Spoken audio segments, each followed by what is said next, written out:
Hi there. This is your video PowerPoint for how to navigate Checkpoint C for that Big Brother research paper assignment, formerly known as writing assignment number 4. So what you probably want to do as you're getting into this is go ahead and get the template of this document open. It's located under Unit 3. That's Learning Materials, Unit 3. And then templates for checkpoints, and it's checkpoint C. Go ahead and get that document up where you can look at it. And then this way you can sort of go back and forth from the document to this or access the document immediately after viewing the slideshow. So the requirements for this particular document, the idea behind it, the objective is to demonstrate, first of all, that you've mastered how to navigate an APA reference entry for a research paper.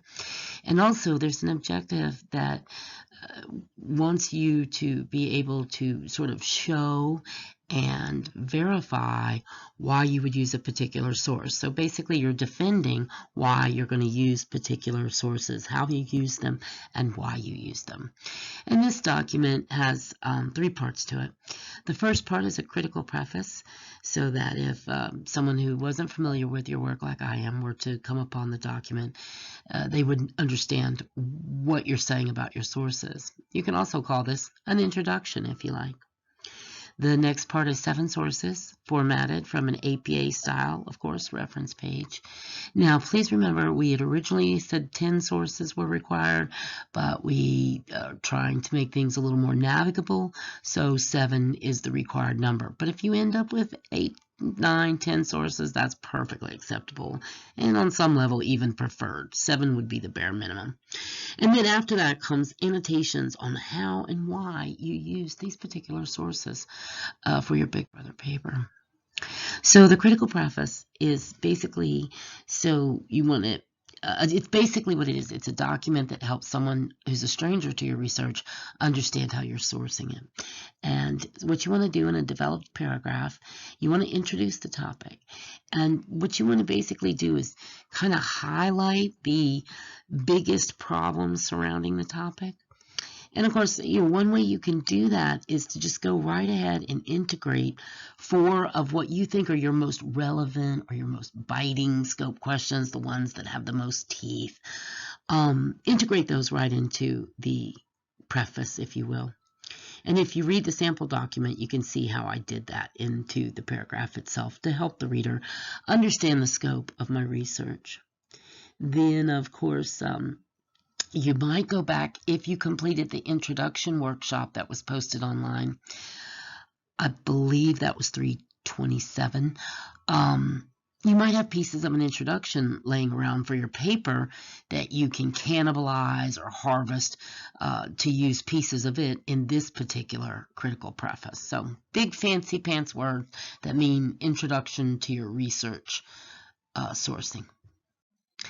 The next part of the assignment requires these 7 APA formatted research sources. So let's go by, sourcing again really quickly. Most of these you already have. I know some of you have as many as 6 sources at this point, so that's great for you. If not, you need to start sourcing.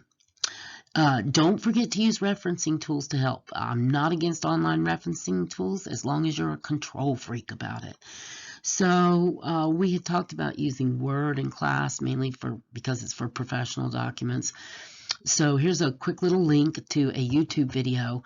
The girl is exceedingly accurate in what she's telling you, but she's not going to win any high interest points. It's a little bit lengthy and boring, but if you can hang through it, she'll remind you how to use that auto-referencing tool that makes for such a nice controlled reference page and also helps you with the stress level because you're not trying to look it all up yourself.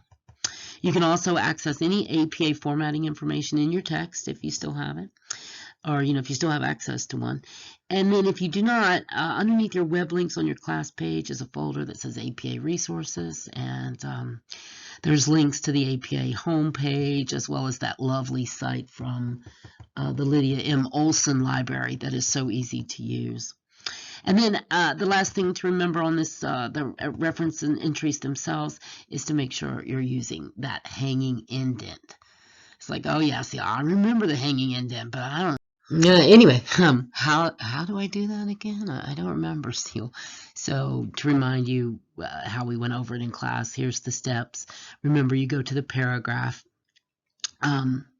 box on the home page, and down in the lower right hand corner of that paragraph box is the dialogue, tiny little arrow for the dialogue launcher. When you open that, you get a panel. You want to remember to look under special with spacing, remember, you're special to me, and then select hanging. And the key thing is to have highlighted your entire reference field before you do this, and that should take a little stress out of that particular use. And then, of course, don't forget to press OK. The last part of the paper is your annotations. After each reference entry that you've completed in that APA format, take a couple of sentences to simply explain how and why you used that particular source. And these particular annotations should be bolded. The critical thing for success with this assignment is to take a really good look at the template. It can be tricky navigating the annotations into the APA reference field. So if you have trouble doing that, contact me and I can help you through that, because it can be a little burdensome.